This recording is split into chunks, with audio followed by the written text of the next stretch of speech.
Buenos días, muchas gracias y es un honor estar compartiendo aquí este espacio con la Procuraduría de Derechos Humanos y la Red Niña Niño. Como ustedes saben, en noviembre del año pasado la Oficina del Alto Comisionado de las Naciones Unidas para los Derechos Humanos aquí en Guatemala presentó este informe. Es el informe de las víctimas del Hogar Seguro Virgen de la Asunción, un camino hacia la dignidad. El informe recogió todo el acompañamiento que como oficina fuimos dando en el marco de nuestro mandato. En este sentido,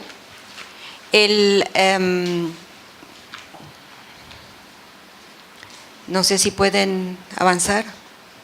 Okay. En este sentido, dentro del compromiso que hemos asumido de dar seguimiento a este caso tan grave que hoy además se conmemora los 2 años, es todo el trabajo que hicimos de observación y monitoreo de la situación, asesoría y asistencia técnica y acompañamiento, ¿no?, al Estado, a las organizaciones de la sociedad civil, a las niñas sobrevivientes y a sus familias. En este sentido, creo que es muy importante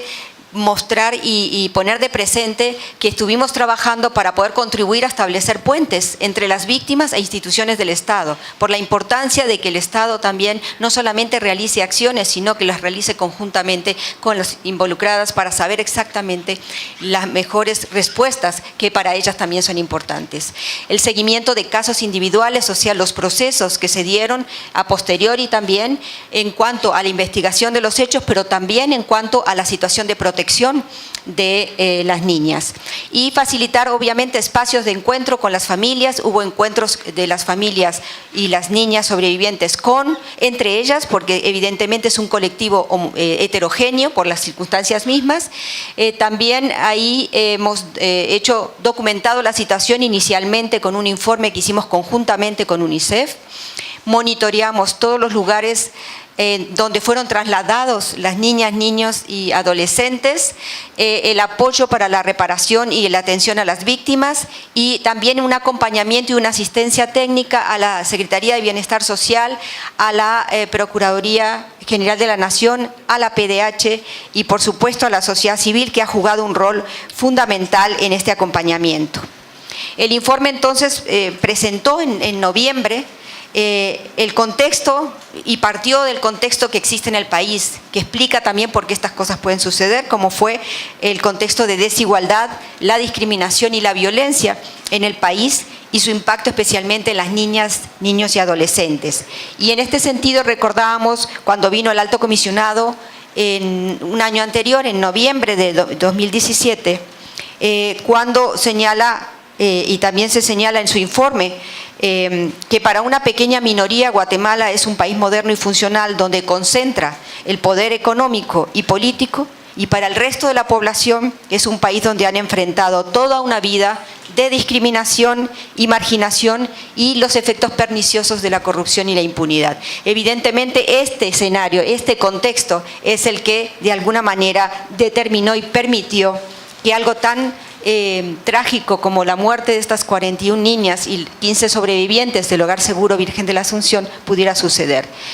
Frente a todo ese esfuerzo que hicimos para recoger y dar seguimiento a cuál había sido la respuesta del Estado, cuál era la situación en la que habían quedado y cuál era la evolución que tenía su situación en relación con las víctimas y sus familias,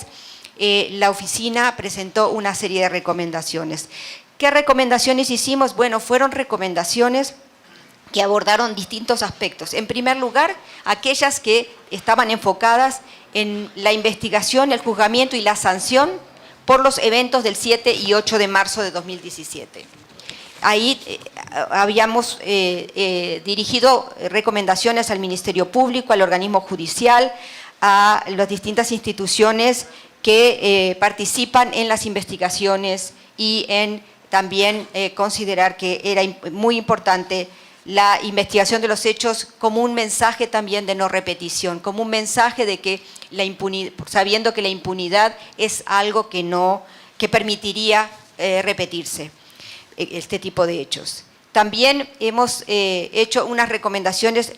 relacionadas con la reparación digna, transformadora e integral. Es decir, independientemente de la investigación judicial, hay un derecho de las víctimas a la reparación integral, transformadora, digna, que implica que las niñas y sus familias tengan una transformación en sus vidas para que el Estado, que fue responsable porque era responsable de la protección de las niñas, por lo tanto, estando bajo su protección sucedieron estos hechos, el Estado debe, como medida de reparación, encontrar los caminos, los mecanismos, conjuntamente con las personas, con las víctimas y sus familias, de cómo reparar estos hechos y permitir nuevas oportunidades y una nueva esperanza para estas niñas y adolescentes. También hicimos recomendaciones en cuanto a reformas al sistema de protección de la niñez, porque este sistema de megacentros en los cuales no hay una mirada enfocada a las niñas y a los niños y tampoco una mirada que tenga en cuenta género, porque estamos hablando de que fueron niñas y no por casualidad. Y hoy es el día 8 de marzo y recordamos el Día de la Mujer. Y es triste de que el Día de la Mujer se recuerda basado sobre todo en unos hechos de más de 100 mujeres que murieron en Estados Unidos, en Nueva York, reclamando sus derechos en un incendio.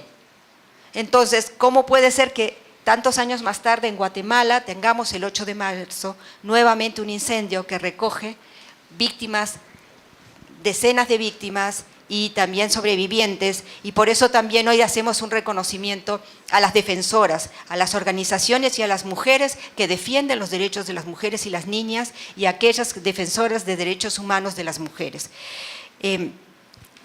También en este sentido las recomendaciones abordaron todo lo que tiene que ver con las garantías de no repetición. Hay acciones que debemos dar, que debemos hacer, que tiene que ver con las garantías de cómo asegurar que estos hechos no se repitan. Y lamentablemente decíamos en noviembre que hasta ahora las medidas que se tomaron, que eran muy importantes, pero que no son suficientes, las medidas que se tomaron no lograron por el momento modificar la situación estructural, con lo cual podría volver a repetirse un hecho semejante. Esto es que se necesitan mayores medidas y garantías de no repetición. Y finalmente,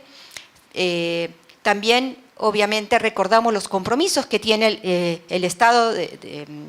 los compromisos internacionales en materia de derechos humanos de dar seguimiento a las recomendaciones. Comité de Derechos del Niño, Comité de Derechos contra la Discriminación contra la Mujer, Comité de Derechos Económicos, Sociales y Culturales, las recomendaciones del Alto Comisionado de las Naciones Unidas para los Derechos Humanos. Estas recomendaciones deben generar una hoja de ruta para poder y contribuyen a los cambios y a la transformación que Guatemala necesita para que esta situación no vuelva a repetirse. Por eso quisiera terminar con el mensaje que las niñas y los niños de Guatemala siguen teniendo esperanza. Sueñan con un presente y un futuro donde sean mirados dignamente, donde puedan contribuir a la sociedad como actoras y actores de cambio. Y hoy es un día especial, no solamente para recordarlas, sino para tomar acciones en avanzar firmemente hacia la transformación donde las mujeres y las niñas tengan un espacio en la sociedad y no olvidando también la diversidad, porque estamos hablando de niñas que padecen la situación de pobreza, padecen la discriminación, niñas indígenas, niñas que definitivamente están todavía olvidadas por la sociedad y la sociedad está llamada y los medios de comunicación tienen una gran responsabilidad de poder visibilizar esta situación, enfocarse a que es una prioridad para el país y por eso hoy, día 8 de marzo, Día de la Mujer, hacemos un homenaje a las mujeres, a las niñas y a las defensoras de los derechos humanos de las mujeres y las niñas. Muchas gracias.